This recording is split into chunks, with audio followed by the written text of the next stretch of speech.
जय हिंद दोस्तों, कैसे हैं? उम्मीद करता हूँ आप सभी अच्छे होंगे। आपकी तैयारी प्रिपरेशन सब कुछ अच्छा चल रहा होगा। हम पढ़ रहे थे राजस्थान अध्ययन, जहाँ पर क्लास 6, 7, 8 की राजस्थान का सामान्य अध्ययन हम पढ़ रहे थे, जिसके अंदर हमारी 10 क्लासें हो चुकी है। 11वीं क्लास है आज, और हम इसके अंदर पढ़ेंगे आज राजस्थान में कृषि। उम्मीद करता हूँ आप सभी लास्ट तक बने रहेंगे, इस सीरीज को ज्वाइन करेंगे। और जो यहाँ से एनालिसिस के लिए हमने शॉर्ट वीडियो शाम को 8 बजे में डालता हूँ, वो जरूर आप देखना, ताकि आपका पढ़ा हुआ जो भी है उसका एनालिसिस हो सके और आपको खुद को पता चल सके कि हमारा कितना टॉपिक क्लियर हुए हैं या नहीं। आज का है राजस्थान में कृषि, ये हम पढ़ेंगे इसके बारे में। राजस्थान का 60% भूभाग मरुस्थल है। यहाँ अधिकांश कृषि मानसून की वर्षा पर निर्भर करती है, जो पिछले क्लास में मैंने आप लोगों को बताया। 61% जो भाग है वो मरुस्थल है, 61% के लगभग। और यहाँ पर अधिकांश कृषि मानसून की वर्षा पर निर्भर करती है, जो खरीफ की फसल जिसके अंदर हम बोते हैं। राजस्थान की कृषि को मानसून का जुआ कहा जाता है। एग्जाम की दृष्टि से काफी इंपोर्टेंट क्वेश्चन। राजस्थान की कृषि को क्या कहा जाता है? मानसून का जुआ। अगर मानसून आया तो फसल हुई, अगर मानसून ठीक से नहीं हुआ तो फसल नहीं हुई। यानी कि जब हम फसल बोते हैं तो वो एक जुए की तरह होती है कि या तो मिलेगी या नहीं मिलेगी। कभी भी मानसून के ऊपर भरोसा नहीं होता राजस्थान के अंदर, और इसलिए इसको राजस्थान की जो कृषि है इसको मानसून का जुआ कहा जाता है। यहाँ वर्ष में 3 प्रकार की फसलें होती है। कौन कौन सी फसलें होती है? 3 प्रकार की, जो थोड़ा सा नीचे करने से दिखेंगे हमें। रबी की फसल, पहला है रबी की फसल, दूसरा है खरीफ की फसल, तीसरा है जायद की फसल, जिसके बारे में पहले की क्लासों में मैंने स्पष्ट तौर पर आपको बता रखा है, समझा रखा है कि रबी की फसल कौन सी होती है, खरीफ की कौन सी होती है और जायद की कौन सी होती है। रबी की फसल है जो सर्दियों के अंदर बोई जाने वाली है, खरीफ की फसल है वो गर्मियों के अंदर बोई जाने वाली है, और इसके बाद में है हमारी जो जायद की फसल, जो इनके बीच में बोई जाती है रबी की फसल के बाद में। नेक्स्ट है हमारे लिए राजस्थान में कृषि की विशेषताएं। राजस्थान में कृषि की क्या क्या विशेषताएं हैं? देश में बाजरा, सरसों व ग्वार का उत्पादन में राजस्थान का प्रथम स्थान है। काफी इंपोर्टेंट क्वेश्चन है, आपको ध्यान रखना है, मैंने ये क्वेश्चन पूछे भी। देश में बाजरा, सरसों और ग्वार के उत्पादन में राजस्थान का कौन सा स्थान है? प्रथम स्थान है। उत्तर प्रदेश के बाद राजस्थान देश में जौ व चना उत्पादन में दूसरा स्थान रखता है। इसके अंदर उत्तर प्रदेश राजस्थान है जो उत्तर प्रदेश के बाद में जौ और चना के उत्पादन में दूसरा स्थान रखता है। कौन सा स्थान? दूसरा स्थान। पश्चिमी राजस्थान में बाजरा सर्वाधिक बोया जाने वाला खाद्यान्न है। यानी कि पश्चिमी राजस्थान है, यहाँ पर बाजरा सर्वाधिक बोया जाने वाला खाद्यान्न उत्पादन है। और उसके बाद में फसल है, खाद्यान्न फसल है। उसके बाद में दक्षिणी राजस्थान में खाद्यान्न फसलों में मक्का की खेती प्रमुख है। बिल्कुल, मैंने ये क्वेश्चन आपको पूछा भी है। दक्षिणी राजस्थान में, पश्चिमी राजस्थान में बाजरा और दक्षिणी राजस्थान में मक्का। और लास्ट है 5वां राज्य में श्री गंगानगर जिला गेहूं उत्पादन में प्रथम स्थान रखता है। गंगानगर के अंदर सबसे ज्यादा गेहूं का उत्पादन किया जाता है। नेक्स्ट है हमारे लिए, तीनों क्वेश्चन है, इंपोर्टेंट है, बन सकते हैं, आपको ध्यान रखना है। ऐसे नहीं सोचना है कि इतना इजी क्वेश्चन आएगा, नहीं, बिल्कुल आते हैं। 6वां पॉइंट है, पश्चिमी राजस्थान में इंदिरा गांधी नहर से करीब 17.5 लाख हेक्टेयर क्षेत्र में सिंचाई सुविधा का विकास हुआ है। यानी कि पश्चिमी राजस्थान के अंदर इंदिरा गांधी नहर परियोजना, इसके द्वारा 17.5 लाख हेक्टेयर क्षेत्र की सिंचाई की जाती है। नेक्स्ट है, सिर्फ 35% फसली क्षेत्र में सिंचाई सुविधा उपलब्ध है अभी तक राजस्थान में। राजस्थान में 35% ही क्षेत्र पर फसली सिंचाई की सुविधा है वो उपलब्ध है। कुल सिंचित क्षेत्र 66% क्षेत्र की सिंचाई कुएं एवं ट्यूब वेल से होती है। 66% जो सिंचाई का क्षेत्र है वहां पर सिंचाई किससे होती है? कुएं और ट्यूबवेल से। नहरों द्वारा करीब 33% जो भाग है राजस्थान का, इसके ऊपर ही सिंचाई की जाती है। आपके एग्जाम में पूछ ले जाए, नहरों द्वारा राजस्थान में कितने प्रतिशत भूभाग पर सिंचाई होती है? 33% भूभाग, और कुएं और ट्यूबवेल के द्वारा 66% भूभाग। अब है हमारा राजस्थान में पशुपालन। राजस्थान में सबसे ज्यादा पशुपालन की दृष्टि से राजस्थान का देश में दूसरा स्थान है। और अभी ध्यान रखना, पशुओं के अंदर बहुत ही खतरनाक एक बीमारी जो मनुष्यों के अंदर कोरोना था, उसी तरह से लंपी वायरस है जो जानवरों के अंदर बहुत ही गंभीर रूप से छाई हुई है, फैली हुई है। तो आप लोगों को बचाव और उसका जितने भी जो लक्षण उपचार है वो मैंने एक वीडियो बनाकर डाला है, आप लोग जरूर देखना उसको। और हो सके तो इन बेजुबानों की रक्षा आपका करना कर्तव्य बनता है, क्योंकि इन्होंने आपको बहुत कुछ दिया है, तो इनके लिए कुछ करने का गोवंश है जो मर रहे हैं, बहुत सारे आप वीडियो देख रहे होंगे।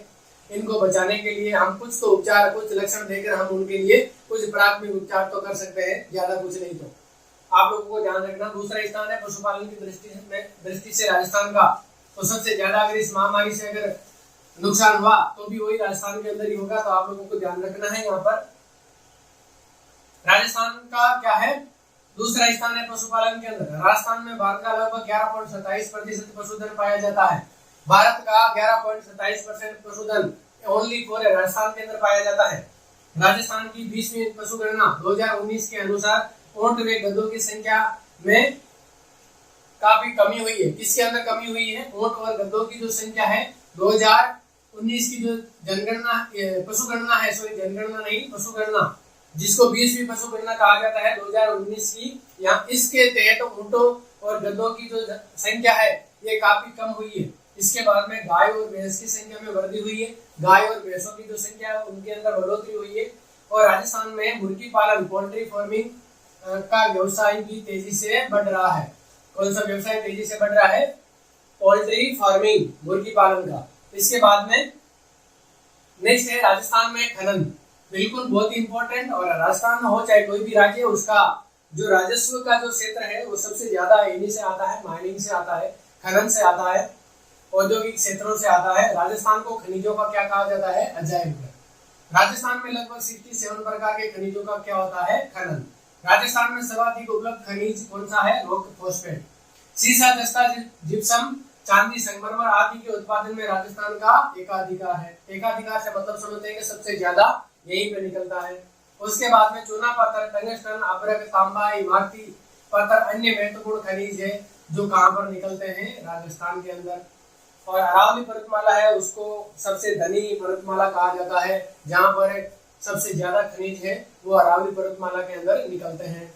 राजस्थान में अब है हमारी शिक्षा। राजस्थान के अंदर शिक्षा का क्या महत्व है, कितना परसेंट है, कितना नहीं है, सबके बारे में चर्चा करेंगे। राजस्थान में भी शिक्षा का अधिकार अधिनियम 6 से 14 वर्ष के बच्चों को निःशुल्क एवं अनिवार्य शिक्षा प्रदान करता है।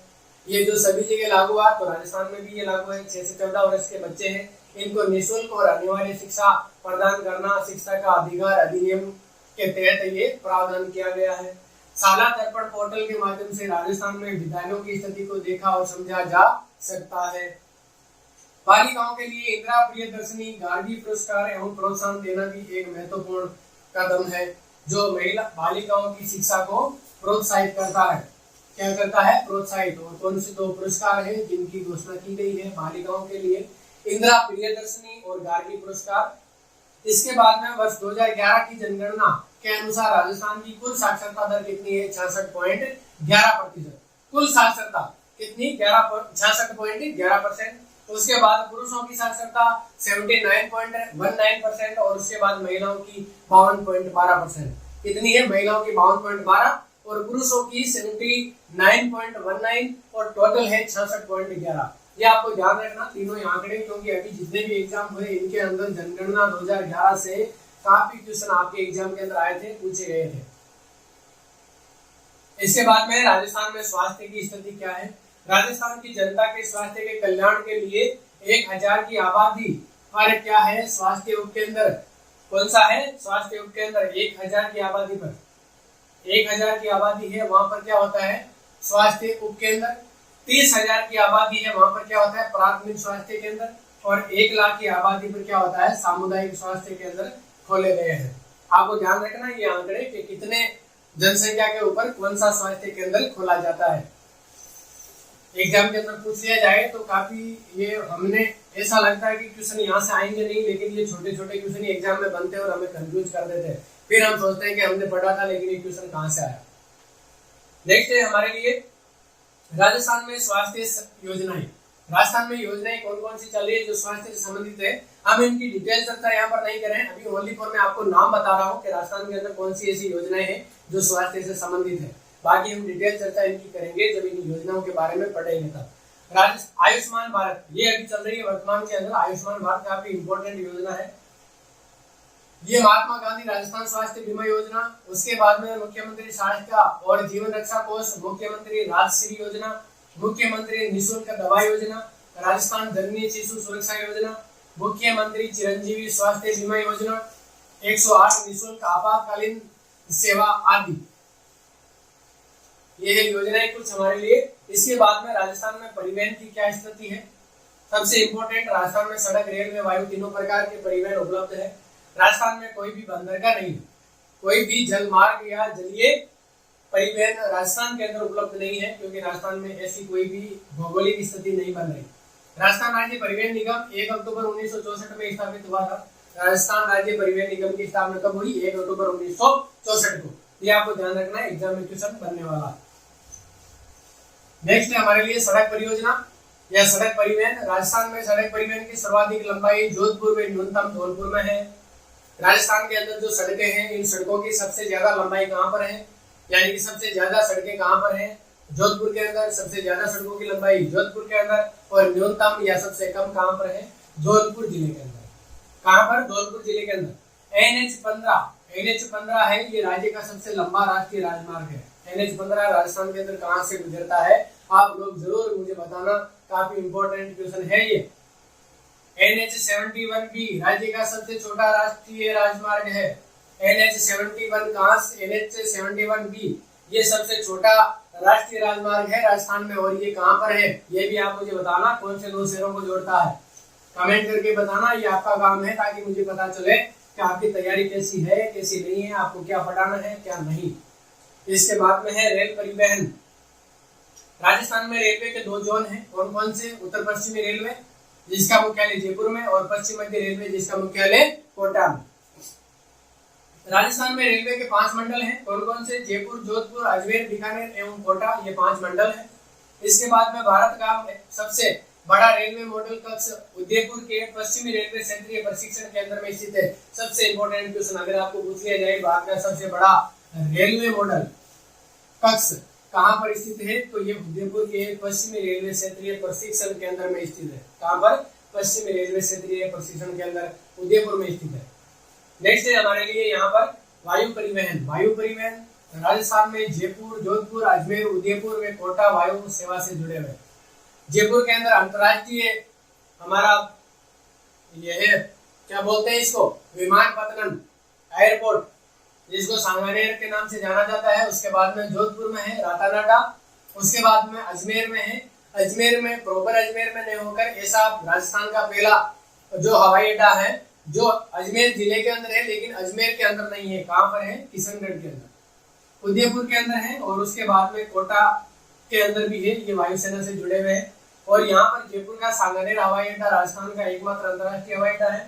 राज्य में बीकानेर, जैसलमेर, सूरतगढ़, बाड़मेर, फलोदी, रातानाडा हवाई अड्डे भारतीय वायुसेना के अधीन है, क्योंकि ये सामरिक दृष्टि से रक्षा विभाग के अंदर काफी महत्वपूर्ण स्थान रखते हैं, इसलिए इनको भारतीय जो डिफेंस है, वायुसेना है, इसके अधीन इनको रखा गया है। Thanks for watching. लास्ट में आप सभी का स्वागत, आप सभी का धन्यवाद।